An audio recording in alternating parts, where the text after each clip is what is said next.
Welcome to The Artist Remains. I'm curator and artist P.E. Pinkman, and my guest today is poet and writer, former college instructor, and artist Philip F. Clark. Hi, Philip. How are you? Hello, Paul. A pleasure to be with you. Thank you so much for coming on. I really appreciate it. We've been friends a long time, and I've watched your art grow as you've watched mine grow, and I think it's great to have this conversation at this time. So before we get into the meat of the story, I wonder if you could just talk a little bit about yourself, about your work, give us some background so we know the context from where you're coming. Sure. Well, my name, again, Philip F. Clark. I'm a poet and a writer. Previously, I was a teacher in undergraduate college for 12 years at the City College, CUNY. Writing came to me after art started me. From a very young age, I had art in my life. I was very interested in a visual world, but I was also very interested in a verbal world. And I, at a young age, found myself constantly writing, constantly making art. In fact, I thought that's where my actual life career would go. It did not. And yet, in my life now, writing and art are my two main real sources of soul, of inspiration. I published my first collection, The Carnival of Affection, Okay. in 2018 after I graduated from City College. At that time, I was concentrating more and more on poetry, concentrated on poetry specifically for certainly the past 7 or 8 years. But within that context, I saw art come back in my life because I started to write ekphrastic poems, which are poems created based on visual art, photographic art. Interesting. And I loved doing that. In the first collection, I had a couple of poems in here that were my first attempts within ekphrastic poetry, and I've been following that.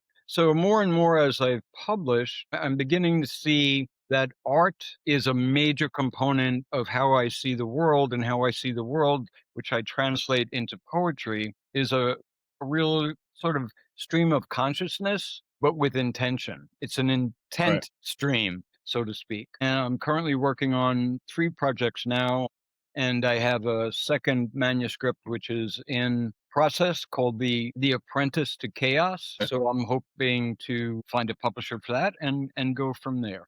I'm no longer teaching, but I have done and I will continue to do poetry workshops. I wonder if you think that teaching informed your poetry in any way. That's a fascinating question. It did inform it because certainly I was teaching classical literature, but I was also teaching poetry courses. And the wonderful interaction of teaching poetry to students either coming to it for the first time, or if it was an advanced class, developing the work that they did, I found that coming into my own work in poetry, I began to write poems about what it seemed was in a particular student's world, or the world of young people coming to poetry for the first time. So certainly there was an interaction. Can you talk about, if possible, how you define the context of your own work, or let me rephrase that, how you would see your own work in the context of writing and poetry today in the broader picture? Like you mentioned ekphrastic poetry. Sorry, I can never say that word quite right. But where would you see your poetry fitting? Is there like a category, or is there a style or something? Again, today there is such a profusion, and it's a wonderful profusion of poetry being published. And there are so many prolific poets writing now. I think sometimes, some of my favorite poets, they have 20 volumes of poetry in 10 years. Oh my gosh. There's a call for keeping yourself out there, keep going, keep going, keep going. And I am a slow poet, admittedly, in a way. When the poems come to me, they come to me. I have to examine two things. Why am I writing this particular poem? And am I writing it in my genuine voice? Mm. Who am I as a poet that sounds differently, sees the world differently as from other poets? My poetry is centered within male gay desire, But it is not only that. My poetry has a larger context in many ways, but the center of my work are poems that have come from men I have loved, the physicality of what it means to be loved by and to return love to men. But it's also at a time in my life where I've seen myself change and grow older. Things that used to work do not work anymore as well. Uh, Mhm. I'm writing poems, hopefully, that place me in a situation of not only reflection, but acceptance. The new book that will come out, most of the poems are about looking back and saying, what were all those things, those people, those men, those experiences that made you the older gay man you are today, older man that you are today? So my work centers on emotion and physicality. But I think I've tried to say, people have said to me, "Oh, your work reminds me of this person or that person." In a way, I hope I don't imitate, but we certainly all have inspiration. We see that in art or any other creation, how artists go to the past, go to other artists or writers, and they are Yes. influenced by that. All artists, I think, to some degree. Absolutely. And so how do you use that to make it yours, not in imitation, sometimes in homage? I've certainly written poems that are an homage to people or events, but poetry reconstructs the world that we know. Read our words and you might recognize the world we're trying to describe to you or the event. But we've taken the ability or we've taken the chance to say, but if you looked at the world this way, if you looked at the world in these words, in this combination of words, what would that world look like to you? Right? We kind of dissemble and diffract. Right. Poetry is a kind of a kaleidoscope in many ways. You mentioned, something a little bit earlier that I wanted to touch on before we get too far away from it. You were saying, that you've been trying throughout your history as an artist, as a poet, to find your own voice and to create your own voice. And yet, one of the things, bringing up the AI topic, that is a sort of an interesting foot in the middle of this is that when used adequately, artificial intelligence itself tries to mimic your voice. It learns from you over time. With all that being said, how do you think that impacts what you're doing? Does it? It doesn't have to. And do you think that there's a point in the future where you could actually use AI to write poetry in your voice? Never, never, never. Interesting. No, no, Yeah. Why do you say that, no, please? because it's a matter of authenticity. And we can all imitate a voice. AI does that wonderfully. Now we can see all these images of everyone from Jackie Kennedy to Marilyn Monroe to all these old stars back in our lives, seemingly as real people. But Right. poetry, it's a world of words and language, which would be very easy to duplicate. But the idea of a unique voice in poetry, it's one of the most difficult things to pin down because that voice is built over many years. And Mm, yet you do have a unique signature. I believe that if someone reads my poems, at some point they will say, if I read a poem by this man, but I didn't know it was his poem, I would think that that was Philip F. Clark. So a sound comes to us in reading, but it takes a right. lot of reading, a lot of attention. Excuse me, I don't want any part of using AI in my work and language because my work is language. When I was teaching, I realized, God, how many students, when Chat GPT first came along, did these papers I required. Right. I would read them and think, this student would never say that. They would never use that word in their vocabulary. There you go. Yeah. And I always found in education in my classes, the best, most intelligent, most honest interactions were when the class and I discussed with each other in the room the assignment going on. Not even Mm, reading, certainly not looking at your phones, but right. the human interaction of eye to eye and hand to hand is very necessary to me. And I just don't see that. I don't intend to or want to use that in my work. Although I will not be a real Luddite and say, "Oh, it must never be done." I know Uh, that there are poets who are using that, and if it makes a good poem and the poet is honest about how that was created, that's their choice. do you use AI for anything? No, I haven't, and I'll tell you, my first experience happened last week when a friend of mine sent me an email, and he said, "Philip, did you see the wonderful analysis review of your book, The Carnival of Affection by Claude?" And my first reaction was, "Who's Claude?" Who's Claude? Claude. And I was like, "No," and he sent me the text, and it was a Uh-huh. huge review of the book, and at least a fifth of it, it was very honest. It quoted specific reviews that were on Goodreads or Facebook or Amazon reviews. But more Right. than two-thirds of it, someone had seemingly known my book of poems so deeply that they wrote in an amazing way. I thought, oh my God, this Claude understood this book so deeply. But, what name is attached to Claude? Who wrote that? Who wrote that review? And that kind of freaked me out. So, but I thought, my God, if I posted this as a review, my sales might go up.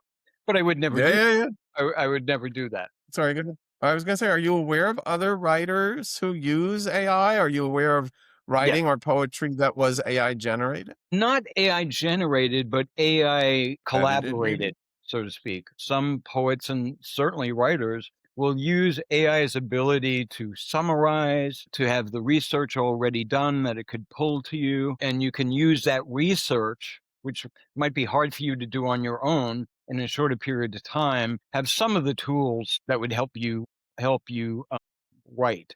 Right now, I'm finishing an essay for an anthology on Oscar Wilde. I read through 25 books to write Wow. this, and I could have easily done that. But again, it's that human action of mind to hand to mind, down, then back down to the page. And So you would I don't want to discount or dismiss anyone who uses it that. so you would say, so there's a term I've been bandying about through these interviews called the human premium. And it is what it sounds like, right? To what extent is the human component, does it have a value, right? And it sounds like what you're saying is that the human premium, at least in the context that you're describing, is high, and that you need that value, you need that component for these things to really be resonant for people. Is that accurate, or could you? Absolutely. And I love the idea of the human premium because that is the single impetus that, for me at least, and I think for many people, has to be there. That it's not the shadow. I think I made a comment on one of your interviews, and I said it's like Plato's cave. The shadow on the Right, wall is not the person, it's the reflection of what the fire is showing. And the human right, premium is the human being in front of the fire that enables that shadow, right. but everything else is pure shadow. That's an interesting way of thinking about it, actually. And we need a flesh, we need bones, we need a working opportunity to interact on the actual. Sometimes I think, why didn't they name it articulated intelligence? Right. Why artificial? I mean, that's a Mhm. frightening title for something to begin with. It's Right. artificial. Yeah, yeah, yeah. It's already telling you it is not genuine, it is not natural, it is not human. And that human premium is the highest thing that I feel any artist and any medium can come to. It's the truth of what only we as human beings can create in a particular authentic way. Everything Right, can be imitated. AI can miraculously take so many things and bring them all together to be used. Many visual artists I know use it, and some very interesting visual work I've seen, but I know that it's not the specific artist with hand to canvas or hand to camera, and yet that artist had to bring together some thinking about what they wanted to do within the choice of the AI images they were using. So you still have that sure. human element. It's like one of the things I used to love to photograph were old billboards, which had posters layer by layer torn off.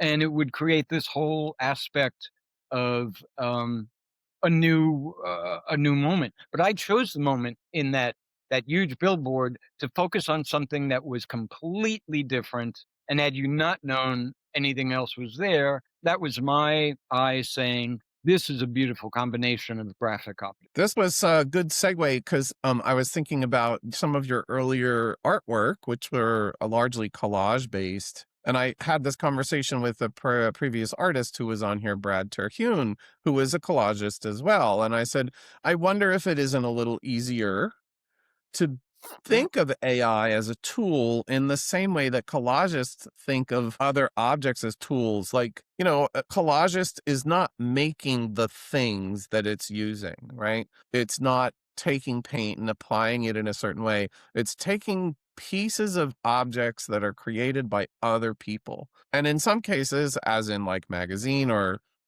book cutouts, you're taking an object that's a printed object, so it's already mediated by the printmaking process. Also, something that was created originally by someone else who put it in the form of that book or made the painting, which was then put into a book, which is then reproduced. I mean, it's like layer upon layer upon layer. And so it seemed to me that it might be an easier sell, as it were, to then incorporate AI into that same process. Now, I think it's partly because when we do things with our hands, including collage, we don't always think about all the mediation that's happened to get those pieces of paper or whatever they are to where they are that you're using them. I know it's a very long explanation, but I wonder what you thought about that in the No, context of your. that's wonderful, and you explained that very well. One of the prime reasons I love collage so much, and that was one of my first interactions with art, was to reconstruct the world using Yeah, pieces that did have reference and previous history, but that I could bring together in a completely different way. And collage artists do that. We may recognize certain signs and symbols, but in their collage of what they create, those signs and symbols side by side take on different meaning. right. There's Absolutely. a culmination. I was watching a wonderful documentary with Greg Ligon, and he uses text as art. So much of it is collage, words upon words upon words, words that disappear, words that are on the surface. And that whole idea of collaging language is very relevant to me as a poet. I know many poets who create poems through collage. They Right. actually physically cut out language from a text or a book or something, and they paste together a poem. And that's perfectly interesting to me because what in the end comes out? You can't worry that, but this was someone else's words. There's a poetic form called a cento, in which you use actual statements from other writers or artists, but you have to cite that you use that line from so and so. But a cento made from other people's words who are not your own into a new poem of a completely original cast is fascinating. But some people see it as stealing, but it's not. It's not. That's almost the definition of an AI poet, right? So if AI makes a poem, this is exactly what it's doing, right? It's taking bits and pieces and ideas from other people and it's stringing them together into something new, which touches on another conversation that's been fascinating to me. My cousin Neil, who was on here, was talking about the idea, made the question, is AI conscious, right? Is there consciousness behind AI? And I can't answer that. I mean, maybe not yet, but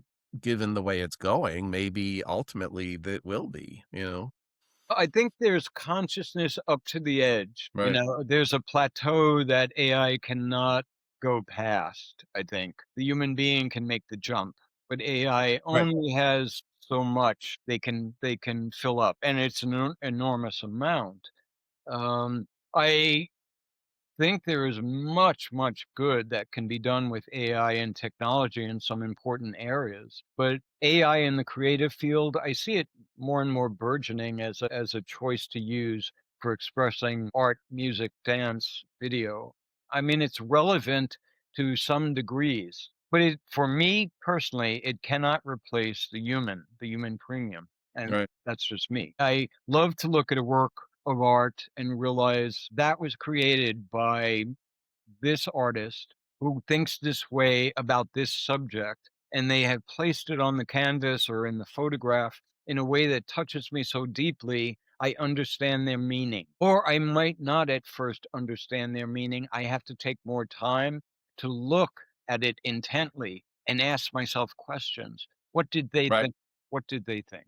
And I love that aspect of what art creation is. So what motivated you to become a writer and obviously an artist as well? Like, was that something that started young, or give us a little background on that? Yeah, it did. I remember um, at a very early age, my oldest sister, Kathleen, she would take out one of her books from her Shakespeare collection and we would read it. And then she would have me write the play language. And Oh, from a very early age, I was more and more adept with words and writing them and seeing them.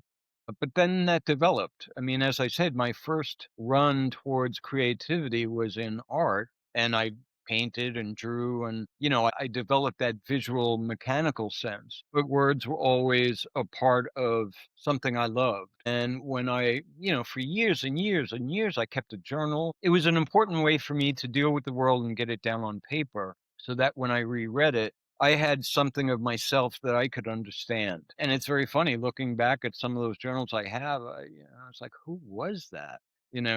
But it's a document. Words were always a document that I could use that I loved for play or for pleasure. And when my words developed into a consistent use of poetry, it opened up a whole other world of using language. so you touched on this before, and I think it's an important point to come back to. Your work has been largely focused on or related to relationships and sexual and intimate, excuse me, connections between partners. Can you talk some more about that? Like, one of the things that came to mind when you were discussing it previously was, I wonder if there's romance in there. Like, does your work actually have a romantic component to it? I just characterize it a little bit more. I think it would be beneficial. Romance would be an interesting word. My poems of desire between men are often very erotic, physically erotic, whether it's a memory of an experience. And there is a romance to it, but there's not a sense of what we might term in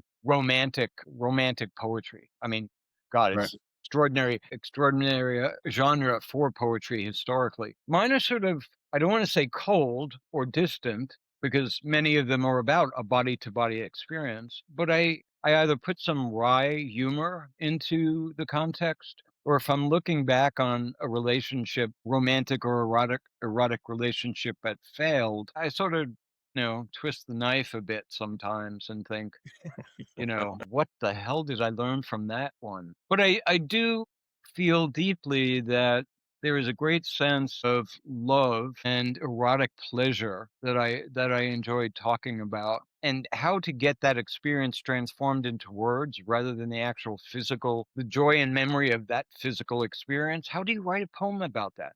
Well, you Right. do. You do. Would you characterize Mary Shelley's Frankenstein as a romantic poem or Absolutely. workable? Absolutely. So I wonder, because this is what came to mind, was that certain of your poems remind me of the same perspective as I perceive in Frankenstein, which is, this, I don't know, how do you really say it, right? This complicated relationship between love and revulsion and desire and, appeal, and then appeal gone wrong and all these kinds of things. And that's what made it come to mind when with your work. I don't know if that makes sense No, to you, but absolutely, and having taught Frankenstein in my college classes, number 1, the first romance in that novel is between Mary Shelley and the creation of the monster. right. She had to love that creation enough to write that book, and yet there's There also you go. the love-hate, but essentially love relationship of the monster and the father. Right.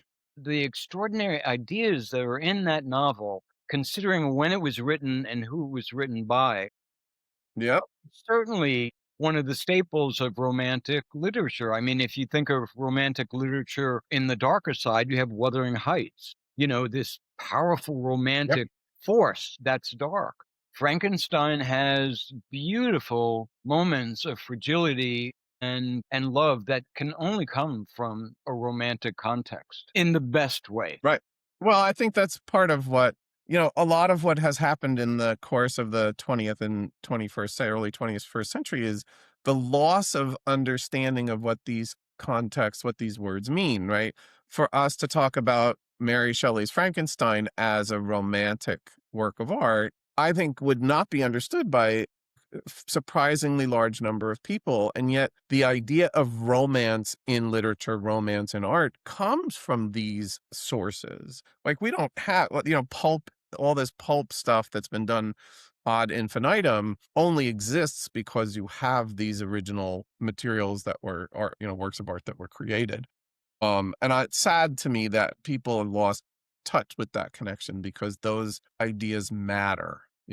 Why they're called romantic matters, not just because, it's some pulpy, fiction that goes from this to that. And in gay publishing right now, there's a larger and much more developing genre of gay romance fiction. Interesting. And that's fascinating. I think they followed the genre success of women writers of romantic fiction, but now they want to reconstitute a wonderful genre to begin with and have all the characters be gay, you Yeah, know, yeah, yeah. gay Nice. or gay or lesbian or trans, but it's Right. it's pure romance. I wonder if I could put you on the spot, and it really is putting you on the spot. Do you think you could grab a short poem from one of your books and read it for us? Yes, actually, I'll read the ekphrastic poem I wrote based on a photograph of Francis Bacon's lover, George Dyer, who was photographed How by perfect. John Excellent. Deakin. Thank you. That is right here. I'll be right with you. Here it is, page 68. This is called The Model, after John Deakin's photograph of George Dyer, who was the lover. And is it in a publication? Yes, it's in the Carnival of Affection. Fantastic. Thank you. And the image of George, he's naked only in a pair of white briefs in Francis Bacon's studio, which, if you've seen pictures of, is full of detritus. So the body is the detritus, flesh gone soft, the muscled skin obedient to its final hours, the chest slack, the face a portent. He sits, a leg crossed, foot relaxed, unshod, the hair dark and oiled. Even the room is pensive. Paint and brushes, the furniture of a claustrophobic doom. He thinks he'll get through this. The skin has been loved to no avail. It is the world of the back of things, a canvas facing away, its bone of wood, a prescient grasp for purchase. The light in the room is from above, some last benediction, a call to waking and questions. Suited, he is beautiful, strong in the center of attention. The morning is flaccid and filled with augury. The edges have ripped the skin, a scar suffused with some memory of pain. This is the world of an urgent art. The room silent, except for the constant sound of the camera. He is hungry, perhaps needs drink. He is about to turn and face us, show us that it is not really like this. Very good. Well, we're going to end it here. Can you tell us, once again, you have one collection published? What's the title again of that publication? Yes, the title is The Carnival of Affection, and that's And where published can we by, get that? I'm sorry? Where can we get that? You can look that up online by the title through Sibling Rivalry Press, or you could just Google my name, Philip F. Clark, and that will come. And you have another publication you hope to get out in the near future, it sounds like. Yeah, hopefully for 27. I have a Great. couple of publications that will be out in the fall, which are essays. Very good. Well, we look forward to hearing all of the new things and reading these wonderful pieces that you've put together. And thanks a lot, Philip. This is Uh, always amazing conversation. Thank you, Paul. An absolute pleasure. So good to see you. Same here. Take care. Take care.